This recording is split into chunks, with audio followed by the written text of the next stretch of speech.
சித்திரை மாதம் அப்படிங்கிறது தெய்வ வழிபாட்டுக்கு உரிய மாதம் அப்படிங்கிறது நமக்கு தெரியும்.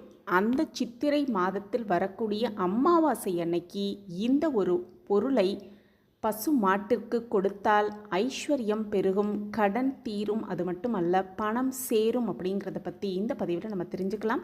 எந்த பொருளை அன்னைக்கு பசு மாட்டுக்கு தானமாக கொடுக்கணும் அப்படிங்கிறத தெரிஞ்சுக்கிட்டு அதை கொடுத்து ஐஸ்வர்யத்தோடு வாழலாம்.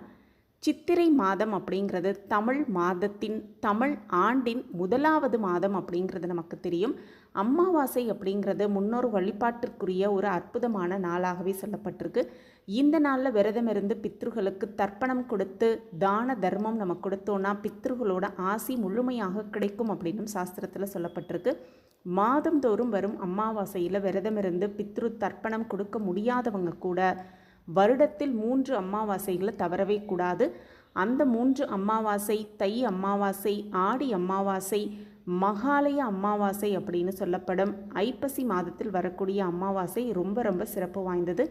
அதே போல் தமிழ் மாதங்களில் முதல் மாதமாக சித்திரை மாதத்தில் வரும் அமாவாசையும் ரொம்பவே சக்தி வாய்ந்தது அப்படிங்கிறதும், இந்த ஆண்டு சித்திரை மாத அமாவாசை என்னைக்கு வருது அப்படின்னு பார்த்தோன்னா ஏப்ரல் மாதம் 27ஆம் தேதி ஞாயிற்றுக்கிழமையோடு இந்த சித்திரை மாத அமாவாசை வருது. அந்த அமாவாசை அன்னைக்கு முன்னோர்களுக்கு தர்ப்பணம் கொடுப்பது, படையல் இடுவது, காகத்துக்கு உணவு வைப்பது, இப்படி எந்த விதமான செயல்களை நம்ம செய்வதாக இருந்தாலும் சரி, நிச்சயமாக அதை நம்பிக்கையோடு செய்யணும்.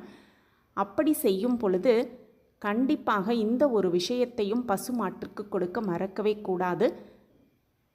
முன்னோர்களுக்கு படையல் போட்டுவிட்டு அந்த சாதத்தை காகத்துக்கு வைத்துவிட்டு அதற்கு பிறகு நம்ம எல்லாரும் சாப்பிடுவது வழக்கம்.